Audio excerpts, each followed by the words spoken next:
Hello, my name is Henry Thrun, and this week's Torah portion is Tazria, or She Conceives. Most of you who come to Corner Fringe started doing so to learn more about obeying the Torah as followers of Jesus under the New Covenant. We usually direct people to Pastor Daniel's Galatians series, where he goes over foundational teaching on that topic, the letter of the law versus the spirit of the law. There's a very controversial topic covered in that series. It was controversial even at the time the events in the Bible occurred. To establish some background for Galatians, Pastor Daniel looked at Acts 15 and the Jerusalem Council's decision that Gentiles entering the faith do not have to get circumcised in the flesh. However, when we get to Acts 21, we see circumcising babies was upheld. On different occasions, I've been asked by people who watch the Galatians series, why, if Gentiles don't have to get circumcised, do babies need to? This is a great question. The command to circumcise newborns is in this week's portion, so I'm going to try answering this question in today's commentary.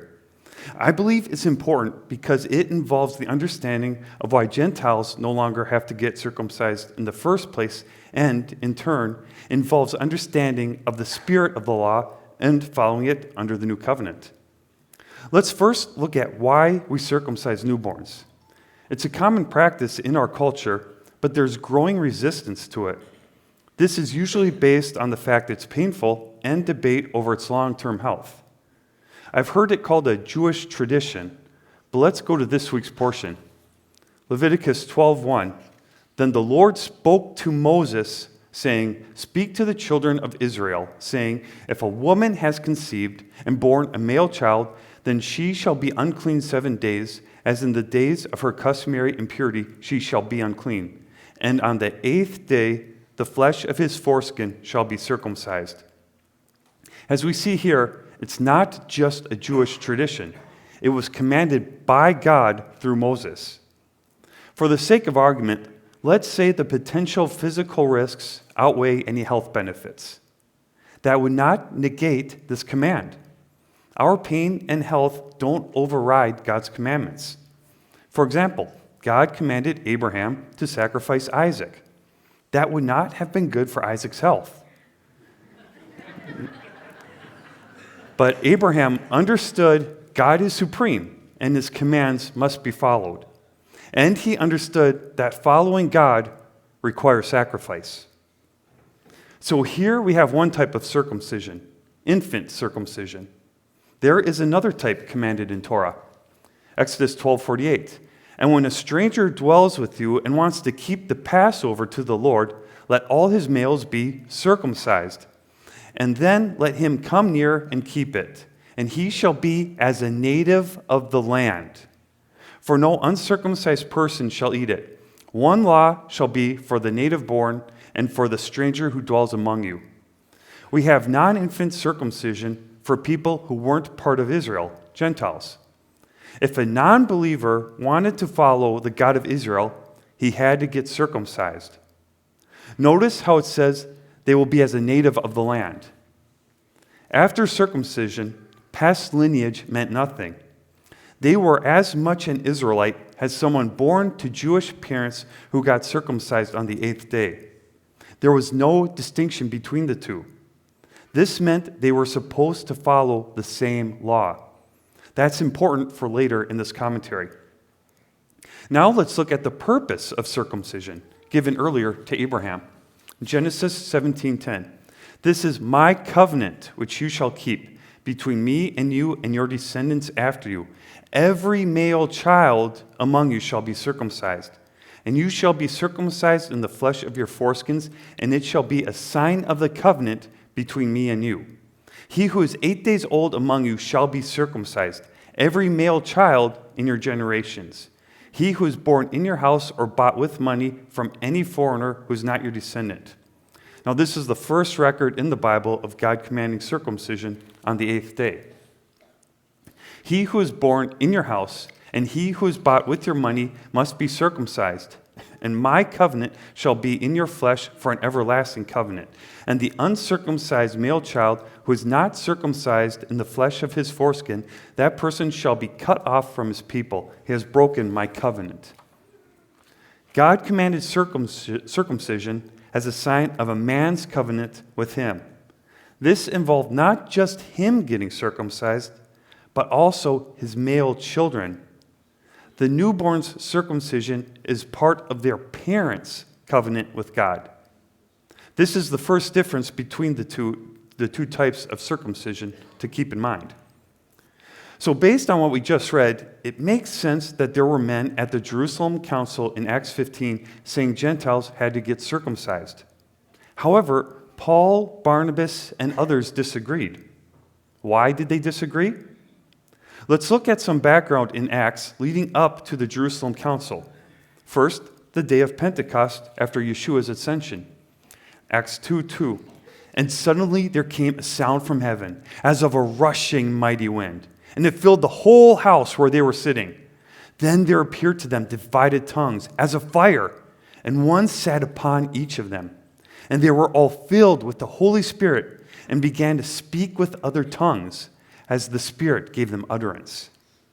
God performed a miracle with these Jewish followers of Yeshua. He filled them with his Holy Spirit, which was manifested by speaking in other tongues. Now let's look ahead sometime later to when Peter met with some Gentiles. Acts 10:44. While Peter was still speaking these words, the Holy Spirit fell upon all those who heard the word.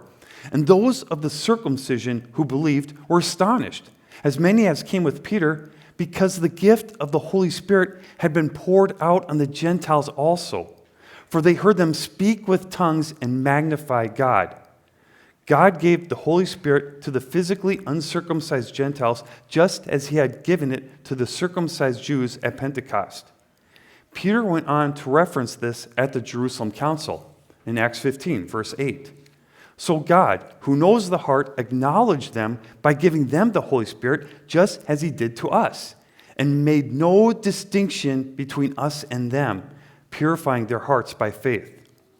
Based on God pouring out his Holy Spirit on both the circumcised Jews and the uncircumcised Gentiles, Peter was stating that God made no distinction between them. Just like God made no distinction between circumcised native-born Israelites and circumcised foreigners. This demonstrated to Peter that God had already established a covenant with these Gentiles because he was treating them just as he was treating the Jews. That's why the Jerusalem Council came to the conclusion that Gentiles turning to Jesus do not have to get physically circumcised. Now, does the Jerusalem Council's decision mean circumcision was completely done away with? Paul gives some more detail in his letter to the Colossians. Colossians 2:11. In him you were also circumcised, with the circumcision made without hands, by putting off the body of the sins of the flesh by the circumcision of Christ. It's not that they weren't circumcised, rather they received a greater circumcision. God had already made a covenant with them and had already spiritually circumcised them. There was no need then for fleshly circumcision.